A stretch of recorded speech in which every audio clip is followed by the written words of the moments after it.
Hello, my wonderful friends. My name is Katie. Welcome to my channel. Today, we're going to talk all about my 2024 goals. I kind of categorize this into different categories because I really want to talk about my bookish goals, so just my reading goals in general when it comes to books. And then I want to talk about my YouTube goals, my Instagram goals, and then my personal goals. So I'm probably going to have them timestamped so you can move around as you want. And that way, if you completely want to disregard the personal goals, you can just head on out. Thank you for your time. So we're going to start with bookish goals. And the first thing I have is I want to read 150 books. This is new for me. Normally, I always set my goal to 105 because that means I'm reading 2 books a week for the whole year, which has always been manageable. I've always reached that goal. I've always surpassed it last year in 2023, which seems so strange to say that was last year already. But I read 18 books. So 150 should be doable, but you just never know what life is going to throw at you. So we'll see how it goes. If I do not hit 150, I don't feel bad about it. I do my best and that's good enough. The next goal I have is to be more picky about the arcs that I'm requesting. And I've kind of already started to implement this in 2023, but in 2024, I'm working even harder on this. And this means that basically, if any of you are new to NetGalley, my biggest advice for you is do not do the very typical first step, which is request everything that you can, because you will be surprised what you get approved for, and you can very easily and very quickly get buried under a sea of arcs, and it is hard to climb back out. So really make sure you're requesting books that you feel gravitated towards reading, because otherwise it's going to be a struggle for you to catch up. Trust me, it happens to me all the time.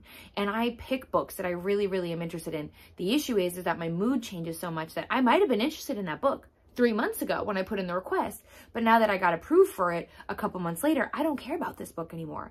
But you still have to read it. And to piggyback off that idea a little bit, I also want to make sure I'm not just getting my arcs solely from NetGalley. I want to start using other PR companies, other different tour companies, reaching out to publishers, being part of publishers, influencing teams, to again, making sure that I'm not just reading mainstream books, because NetGalley for the most part is mainstream books, but I also want to read indie books. One of my favorite goals that I've really been working hard on throughout the last, I'd say 3 years, is focusing more on connections than numbers. If you're on social media, then you know it is so easy to get involved in the numbers, to see your followers, to see your engagement, and to really have that be your priority on social media, because I mean, it does factor into being a content creator. It does. It's unavoidable. You can't escape it. You have to look at those numbers in order to improve, in order to see what you need to work on, right? And for me, though, it's always been about making sure that I'm focusing on the people that I'm meeting, the friends that I'm making, you know, actually forming relationships with authors, with publishers,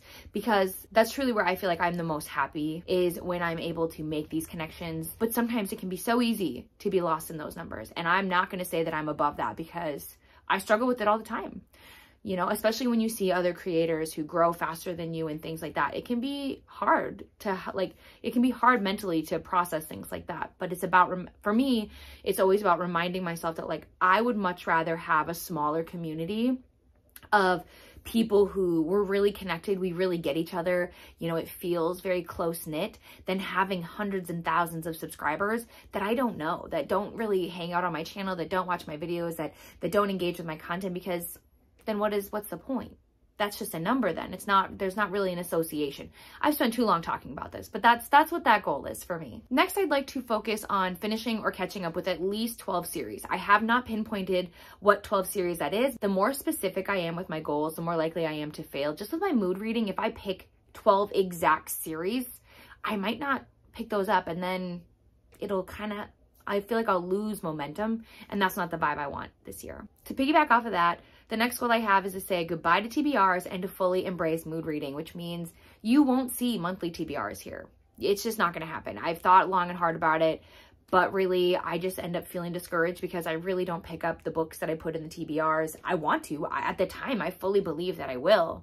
I just don't. One of my other goals is to read more backlogs from some of my favorite authors, because I have fallen in love with so many authors in the last 3 years, but I've been reading most of their new stuff, things that are releasing right now. And I really do want to go back and read more of their older works and see how I feel about those as well. I really want to get more of a well-rounded experience with these authors.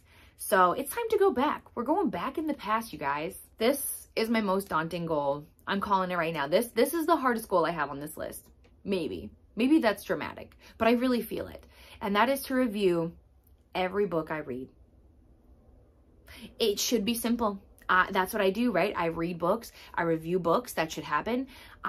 It doesn't. I read the book, I have thoughts, I write some of them down. And then when it comes to review the book, like maybe a week later, I'm like, what did I read? I read a book? I don't remember that book. And I do remember, it's just I don't remember enough of it to have like a strong opinion.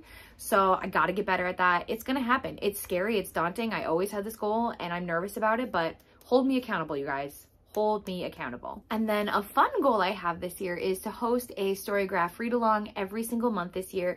It should be pretty easy to do. I'm very, very excited about it. I've been really loving it and I hope you guys have been too. If you're doing the read alongs with me, please always give feedback. I want to know what threads you guys want to see, how I can make it more fun for you guys. I'm thinking about maybe even adding some giveaways to them. I don't know. Maybe the people who are the most engaging can get entered into a giveaway. I just want to keep them exciting. So let me know how I can do that for you. I'm always open to feedback. Next, we're moving into my YouTube goals, and one of my biggest goals for YouTube in 2024 is to collab more. I get really nervous, you know, reaching out to other creators and things like that, but I feel like I've made like a good little friend group back in 2023, and so I really want to like brainstorm and like do more together, just as a way to step out of my comfort zone, but then really just also to learn and challenge myself. I also want to very much stress getting consistent with my posting schedule, but then also getting more consistent with my content, with filming ahead of time, researching, editing, getting things ready to go. The next goal I have is to launch my book club, which I have been working on behind the scenes. I'm very, very, very, very excited about it.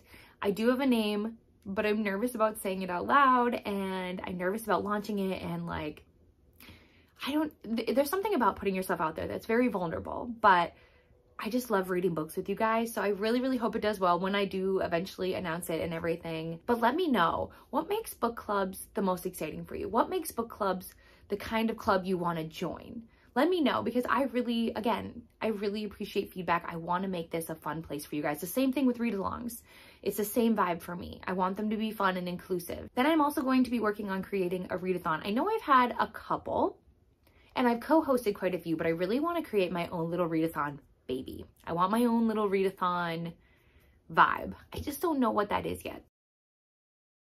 And finally, we're going to talk about my personal goals, and I am going to give you guys like trigger warnings. I am going to talk about fitness and weight loss and things like that. So if that's something you're uncomfortable with, please take care of yourself, click off. I'll see you in the next video. No hard feelings. My first goal is my biggest goal, and that is to fall back in love with fitness. So most of you don't know, because while I've been a content creator, I have kind of always looked like this. But back in 2018, I believe, I looked very different.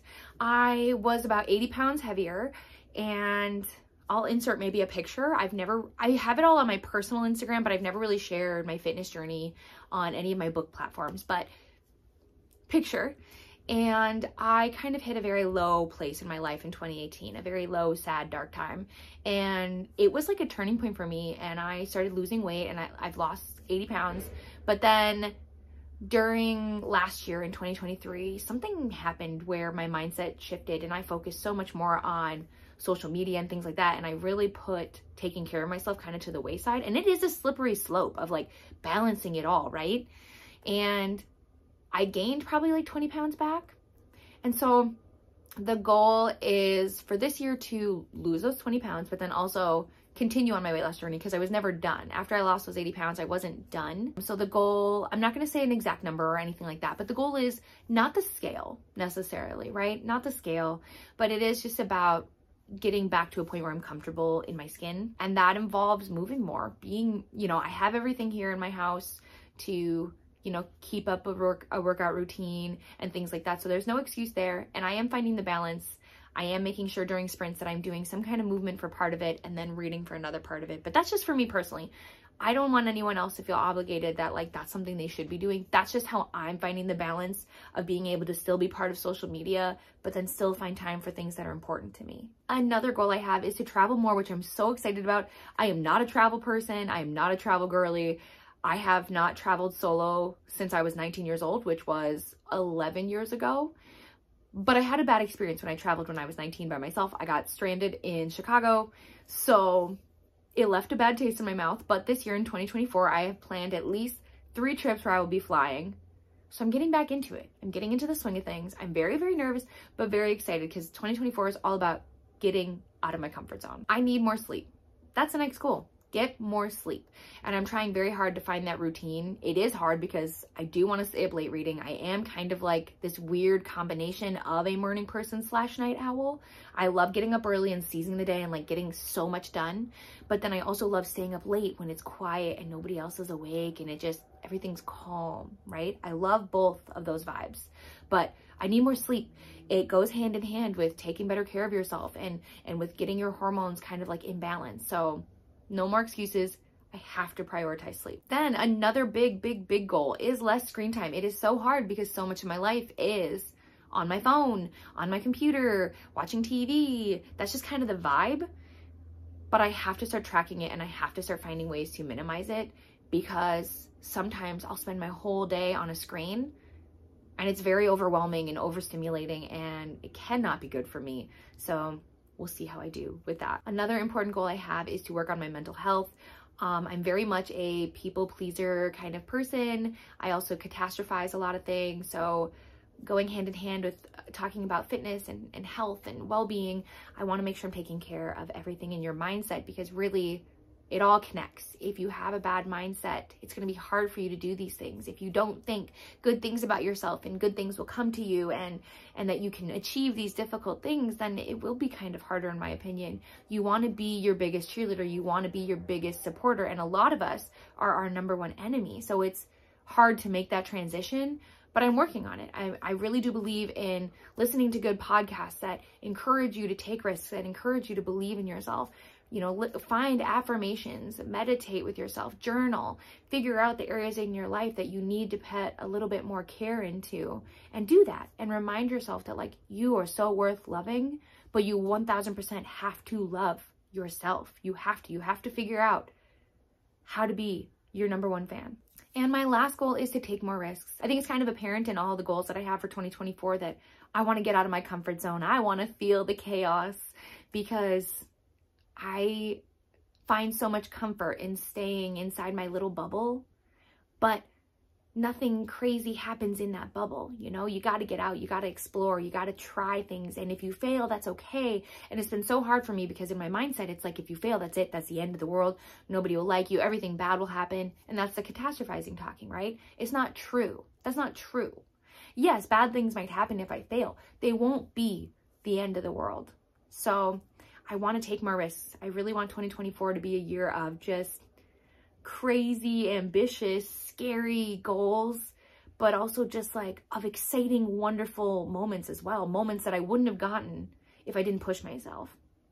So those are my goals for 2024. Hopefully this wasn't very long. I don't think so. I think I kept it pretty short and concise, but I just hope 2024 is the year we all deserve. We all deserve a good year. I don't know, but I feel like we've been in the thick of it for the last couple years and I'm just ready for this year. I'm ready to tackle it on. I am ready for all the wonderful, exciting things that I know are headed our way. And if you've made it this far in the video, let me know a goal you have. It can be any goal. It does not have to be bookish. It does not have to be content.